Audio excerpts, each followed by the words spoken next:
Kevin Owens, host of the Overseas Famous podcast, here to personally invite you to subscribe to our official Patreon. Are you guys ready to take your podcast experience to the next level?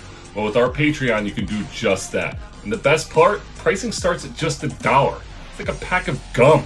Less per month. By becoming a Patreon member, you'll unlock a world of amazing perks. We're talking merch giveaways, signed items by our guests, shout outs on the podcast, exclusive content, and so much more. Not only will you guys get to connect with me and the Overseas Famous community on a deeper level, but you'll also gain access to behind the scenes content and early episode releases. So don't miss out on this incredible opportunity. Join our Patreon today and become part of the Overseas Famous family. Together, we will make podcast history. Thank you for your support and can't wait to see you on Patreon.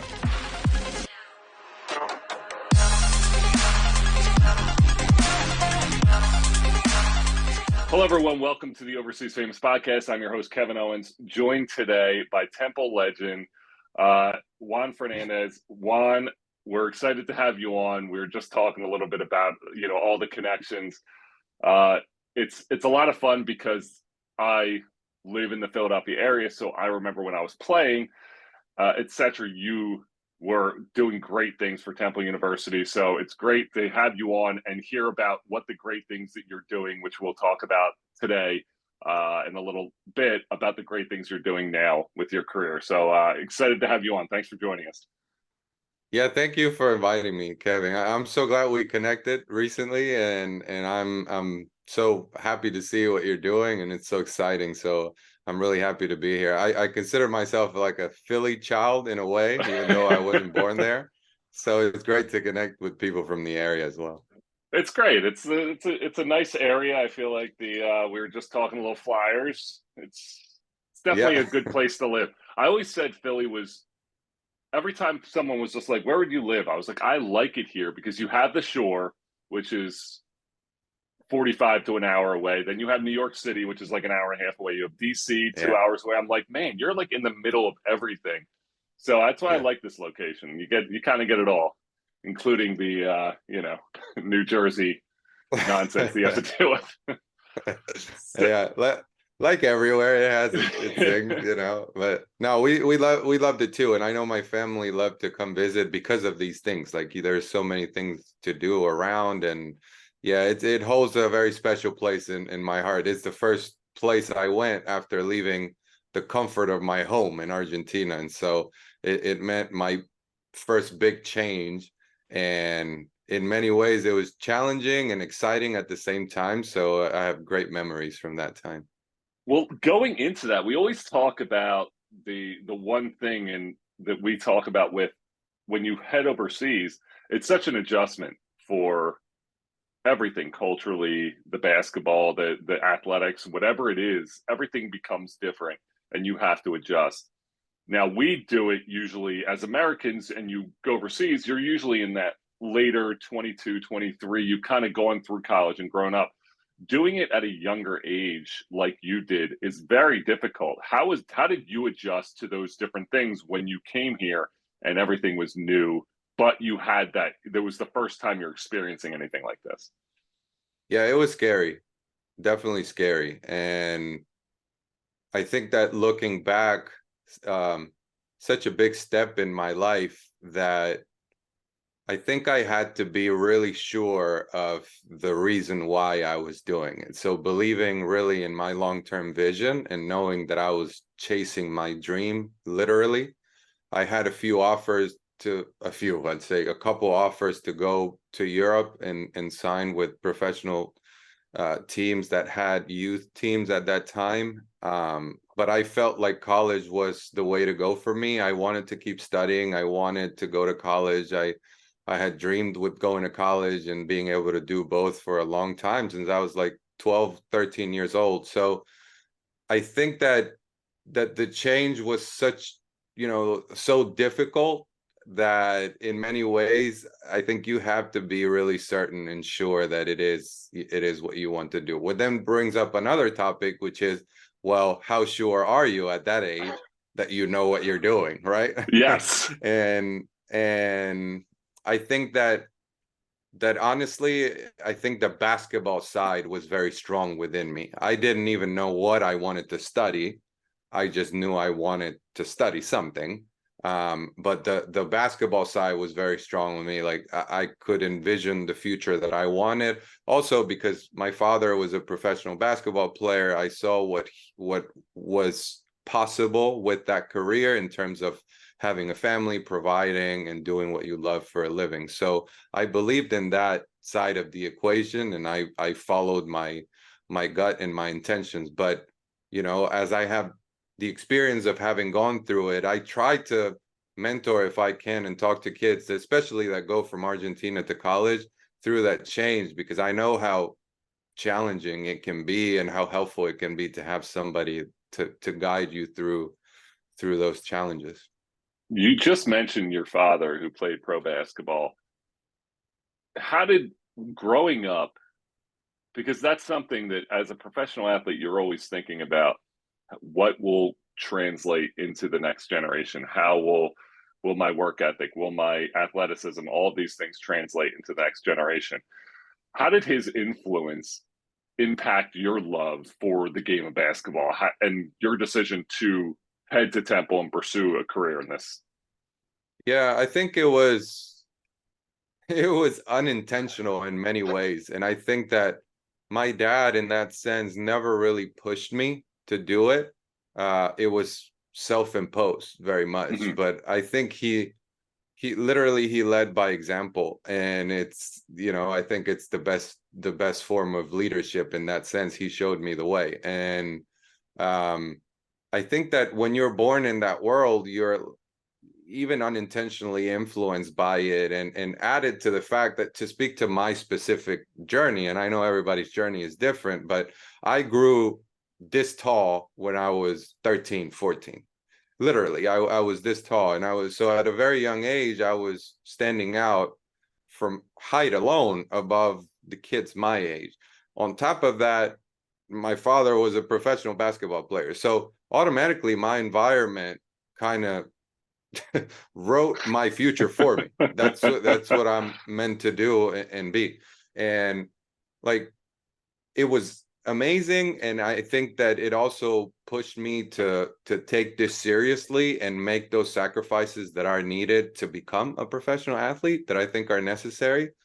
On the back end, now looking at my career and reflecting on, especially for the past year and a half since I retired, I wonder if I started taking the sport too seriously too soon. Mm-hmm.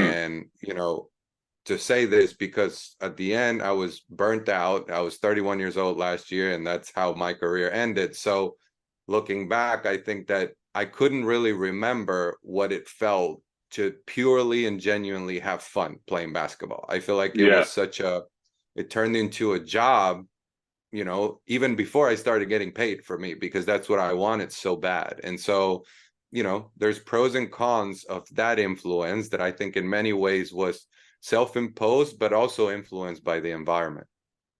that's a really good point that we get burned out when you're at such a young age and it's all you know. It really Hmm. does. No one thinks about the what you're going to be when you're 31, 32. Everyone's like, what are you going to be when you're 18, 19? And you don't really think about that second step where it's like, are you going to get burned out? Is this going to be too much? Is this going to be, like you said, become a job? And does it lose its fun? And I think that's something that we as athletes experience. And it's very hard to reciprocate that in any other field or talk to people who are like, you always get like the, oh, poor little basketball player, or poor pro basketball player, you're living this dream. And you're like, yeah, but you don't get it. This has been what I've been doing every day since I'm 10 years old. It's really does. It burns you out. And I think people don't talk about that enough, about how we push so much at a young age and we push ourselves. It's really tough to maintain that all the way through in those goals and stuff. So it burns you out. I feel like that's what I went through, and my body's shutting down. I was just like I was over it. I was like, this is enough. I've had enough of this. Yeah, That's yeah, difficult. And yeah. Oh, go ahead, go ahead. no, go ahead. You got it.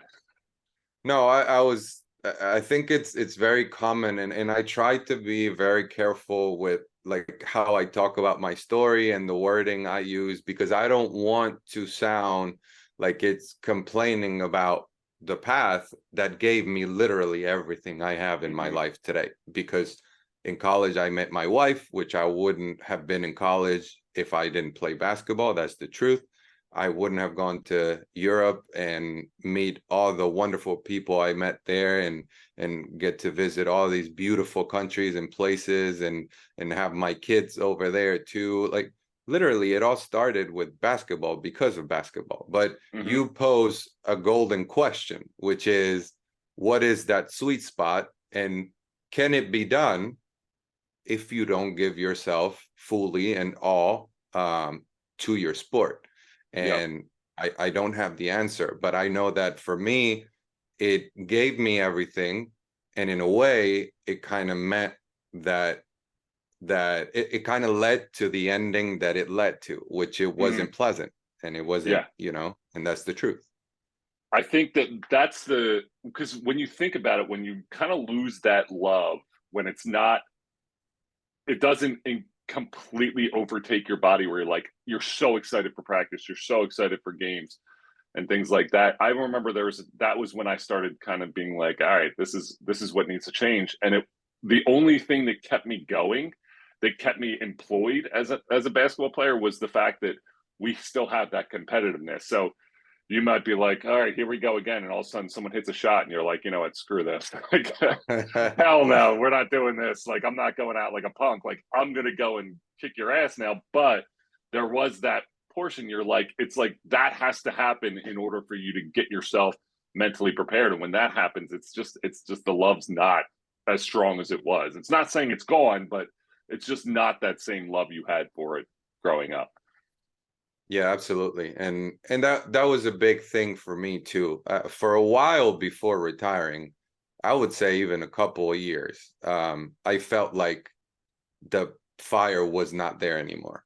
Mm-hmm. And I think a big part of pushing the decision back was also influenced by all the things I was just telling you about my story. How, since you were born pretty much in this world, and even starting to play at 3, 4, 5 years old, it it it's not just something you do, it's who you are. Mm-hmm. So the uncertainty of life without that part of who you are is very scary. Yes.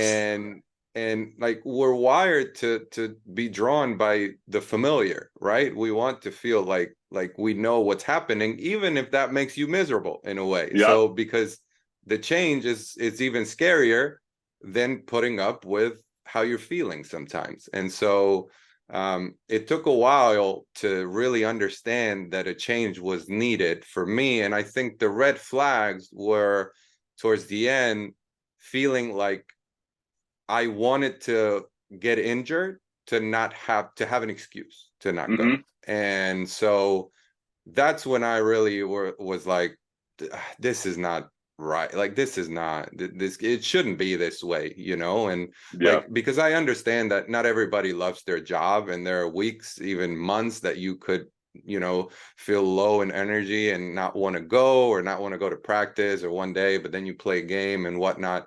But when that's sustained over a long period of time, and then added to those extreme thoughts of wanting to be out, it was just that meant for me that something needed to shift. And it's unfortunate that it has to get to that point sometimes for you to realize, but it's what it took for me to understand that my mental health came first, and so I made decisions accordingly. And I think this is an important conversation because it's an honest conversation. And I felt that way. You felt that way.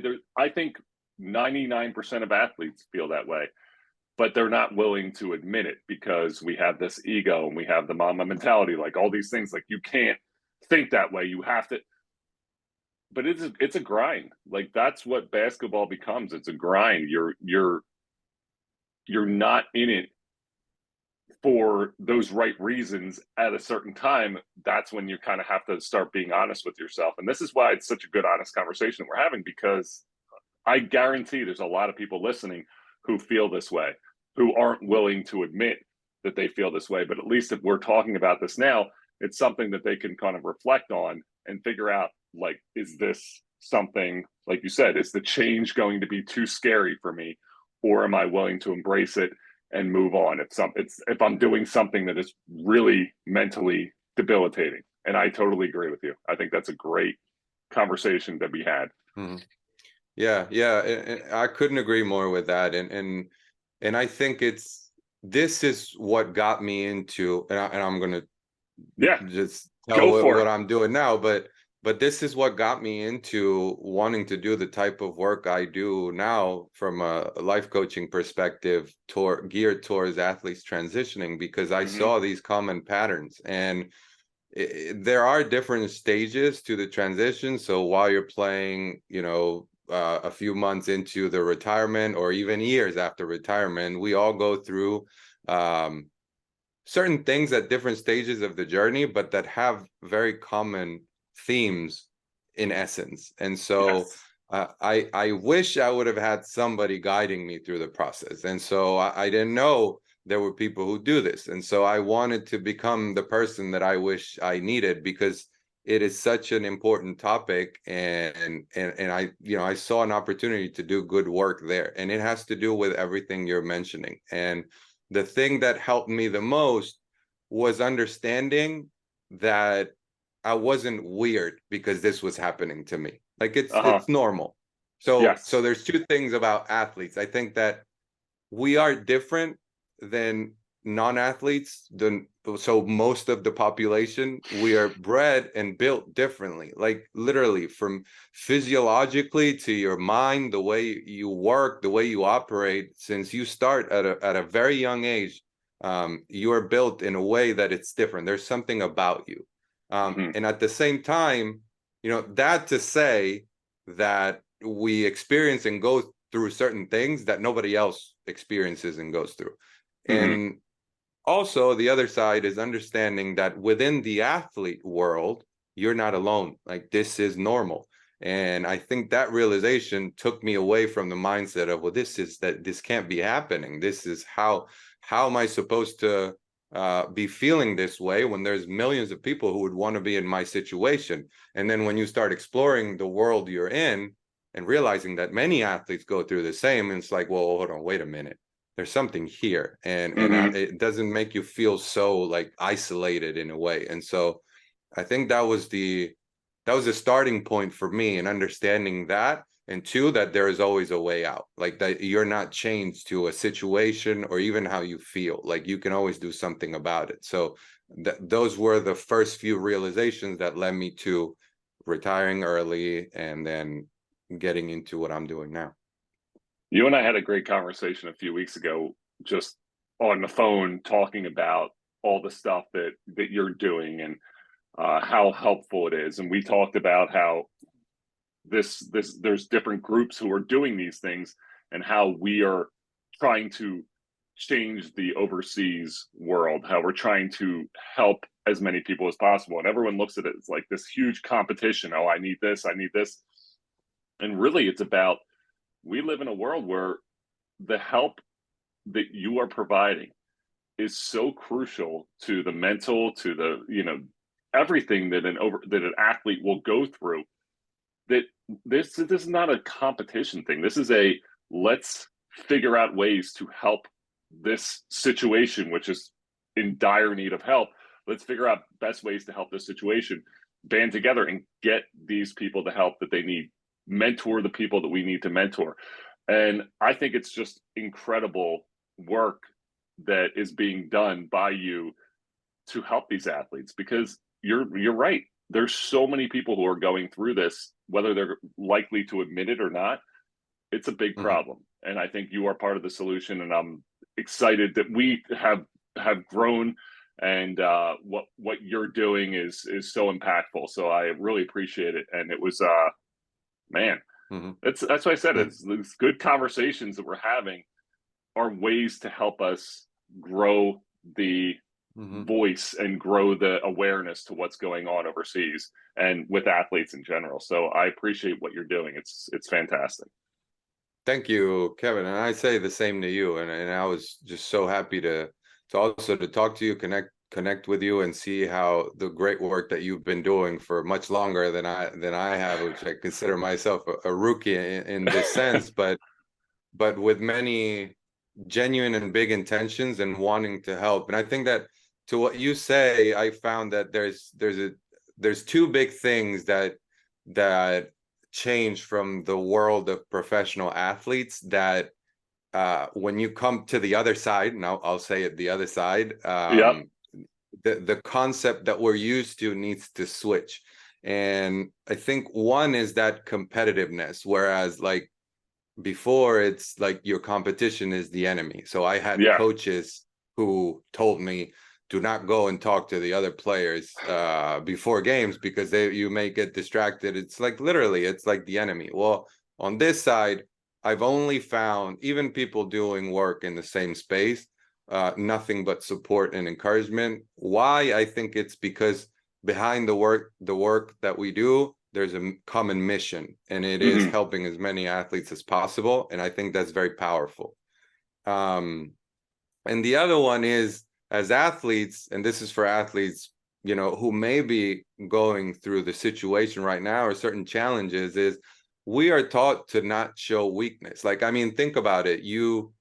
Even your body language when you're tired, that you're always told, or I was always told, do not show it, do not bend your Yep. knees, stay up, and so that's fine and all when you're playing and you're an athlete, but when you're transitioning and on the other side, it's okay to say these things, to have these conversations. Like the more open and vulnerable you are, the more you will allow help to come in. And so Hmm. nobody can help you unless you show that weakness and be okay with your vulnerability. And in understanding that, I think it's key because it's I think that there needs to be that mindset shift around the concept of showing weakness, and Hmm. quote unquote, because actually asking for help is an incredible sign of strength because it takes a lot of courage to ask for help. So I think that those two are the two biggest mindset shifts that need to be made by athletes during this process. And it really is difficult when you have this ego that you built and you're like, I am the absolute shit. And you're walking around thinking that everyone is like here, and you don't want to show that. Like you said, you don't want to show that weakness. And your ego is so strong. And then it's like, ask for help, do this, accept, be honest with yourself. And you're like, wait, what? Like like you just said, it's a complete 180 from where you were headed, and now you Yeah. have to shift your mindset. But that's what needs to happen in order to be successful in this world outside of basketball. You can't just go around with your ego's not going to take you very far. Yeah. No one cares that you can, hit a three or do the things you did on the court when you're in the corporate world. No one gives a shit. They're like, cool, man. That's awesome. Yeah. Tell me some stories, but guess what? You need to figure out ways to make money now. So it's a Yeah. wild transition. It really is. Mhm. So going into now, there's a famous story. I'm friends with Matt Langle, the Langle family. My brother was roommates with Matt. Dumpy was obviously his coach at Penn, and your coach at Temple. There's a famous story of when Matt went down to recruit you and got lost and was just wandering the Argentinian countryside. Is that true? Where's the line of truth in that story? Because that's a big story that I've heard multiple times, and Yeah. now I get to actually find out what the actually validity of that story is. Yeah, it's true. But the actual details may change depending on who's telling it.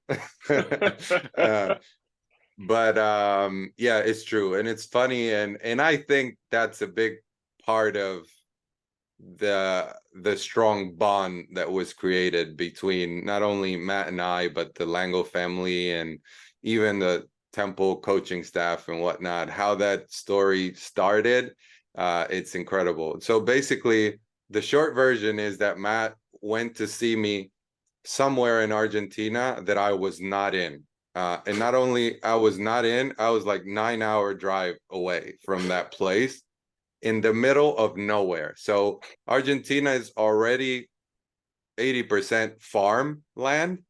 Well, this was like 100% farmland. There was probably one house in a basketball stadium that they had just built. And this was in an attempt to, so I was with the junior national team of Argentina, and they were attempting to bring basketball to like every corner of the country.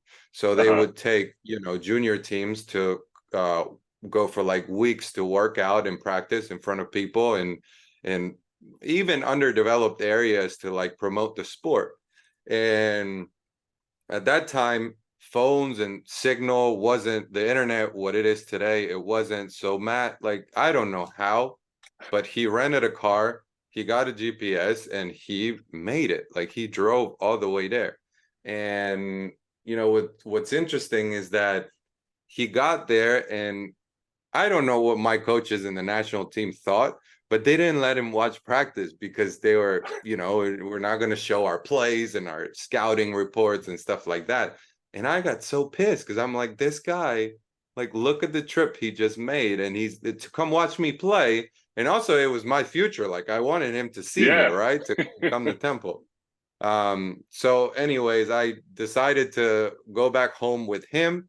So we drove back together in this tiny car, those 9 hours back to my hometown. And like during those 9 hours, that was the first time that we ever met in person. So I feel like we really bonded and got to know each other. I mean, imagine spending 9 hours in a car with somebody you just met. And so that's how we connected, and it was incredible how he made it there. There was literally, so we were staying at a house. It wasn't even a hotel, and it was like 11 p.m. at night. I was about to go to sleep, and this old little lady comes to us, like my teammates and I, and said, "There's a person here that does not speak Spanish. I don't understand what he's saying, and he's looking for Juan Fernandez." And so that was all he was saying. And so I go out in the hallway of this house, and there was Matt there. And then I don't know how he found a room somewhere to sleep in. And then, yeah, it was That's incredible. He had his wife Tara crying because back pregnant in the States because he couldn't get a hold of her. And so she didn't know whether he was lost, kidnapped, or like, nobody knew where Matt was. And so that's how it started. And that's how I came to Temple. that's if you're an introvert listening to this story, you're probably like on the floor in convulsions right now, because that's like, imagine being a person who's not out, outwardly expressing their stuff, and then you're getting a car for 9 hours with a Oh, coach, and you're just like, okay, how's this going to go? And then you end up with that unique bond. And that's what, you look at what Matt's doing at Colgate. That's why he's one of the best coaches in the country, because he really does have that personality of just a kind, good-hearted yeah. person who's willing to work his butt off to be successful. And that's a testament to him. But that is a really good story, because that's a really good, I mean, not many coaches go through that in a normal recruiting visit, just wandering the No. Argentinian countryside. Yeah, and I appreciated that a lot when it was, and like it made me see the how much they wanted to connect with me and get to know me and even bring me to Temple. And I always feel bad about this side of the story because after all that and everything, Matt went back, and then for a while I was hesitant. I told you I had an offer from Europe, so I didn't know where to go. There was a time where I was very confused. I was 17 years old. I didn't know, Yeah. you know, and so there was people telling me where your game, your style of play is more suited for Europe. So you're not going to do good if you go to college. Literally coaches saying that to me. And so that made me doubt myself. And so initially I told Matt that I wasn't going to go to Temple for a period of time. And that was like, I can imagine it being heartbreaking for him because also like all this story and everything. And I felt so bad because I ended up changing my mind and going to Temple, but I know that it was heartbreaking for a while there. And we talk about like confidence, because people are telling you you're not going to fit in that American system. And then, you know, as a sophomore, you're MVP of the A10 tournament. You go to the NCAA tournament, that shot versus Penn State. It's just, you had such a great career at Temple, but like when you talk about confidence and things like that, that is really tough to overcome when you're a 17-year-old kid and you're like, should I go here? Am I going to make this? And then you have such a successful college career. What was the mentality when you first came? Was there like a part of you that's like, you know what, screw what these coaches are saying. I'm going to show them that I'm going to make it here. Yeah, I think that those things in a way always fuel you. So I always find that even during my pro career, I there were many times that I wanted to prove people wrong, and that was one of them. But it's a fine line between, you're not doing it for them, right? You're not doing it because they say you cannot do it, but you do like when you achieve something, you first remember the people that were there all the way, like supporting you and loved you all the way, which is your family, your closest friends, and everybody that goes through it with you. And the second group of people that comes to mind is those who doubted you. Like, you remember them when you achieve something, and subconsciously, I think they fuel something in you, even if you don't, even if you're not aware of it. So I think that, and I find that in many levels of professional athletes, even college athletes, that I think that in a way everybody has something to prove, and you use that as motivation. And I think that was one of many cases during my career where I felt like, I wanted to test it out for myself. Like, I didn't want my limits to be defined by anybody else. I wanted to explore what those limits were, and so that's what I did. That's a great thought process to have, because you really do. You think about the people that when you are so successful, you think about the people that got you there. And then you do think about the haters a little bit. It's like, they're not first, but it definitely comes back and be like, oh, I remember what you said. Yeah. I remember Yeah, that. absolutely. And it happened to me with coaches. My career, I remember in Italy, I won 2 championships, and the first championship was to move up from second league to first division on a team that I had been on for 3 years. And the coach, I thought I was, 3 years there, we finally got to move up. I was starting and playing a lot. I thought it was guaranteed that I was going to play first division with that team. And the coach sent me an email midway through the summer saying that he wasn't going to, hire me back. And so that, like, those types of things, right? It's those types of things that just fuel you. And there's a time where you need to process the challenge and the setback, just like anything in life. But then there has to be a moment where you say, I can't change it. Like, these are the circumstances, and I can never choose the circumstances, but you can always choose how to react to them. So you can either let them hold you back, or you can use them as fuel and motivation. That's what I tried to do during my career. And then, when I won my second championship, I remember that guy. And then I got to play against him, and I wanted to prove him wrong. And when we beat them, I remember that guy. And I didn't need to say a word, but it just felt good. And in a way, you go to a place of gratitude. It's like, dude, you hurt me, but thank you, because it made me better. That guy definitely was remembering it. He definitely remembered that moment. The second you won, he's like, God damn it. So not many people, when you talk about game-winning shots and things like that, people always ask the mindset that you had. Like, what were you thinking going through? But the thing is, when you hit a shot like that, it's not like I'm speaking for you, and then I feel like a lot of times you're just kind of in the moment in the game. When you catch the ball, it's just instinct. You're just instinctual. It's like a lion chasing an animal. Like, you're just instinctual. You're not thinking, I need to do this. But during that time, during that lull in the action, during that break, when you know that this is probably what's going to happen, what emotions do you feel when you kind of are like, okay, the ball is coming to me? Is that like, yes, let's go? Or is there like okay, this is a big stage, like, I'm going to knock it down?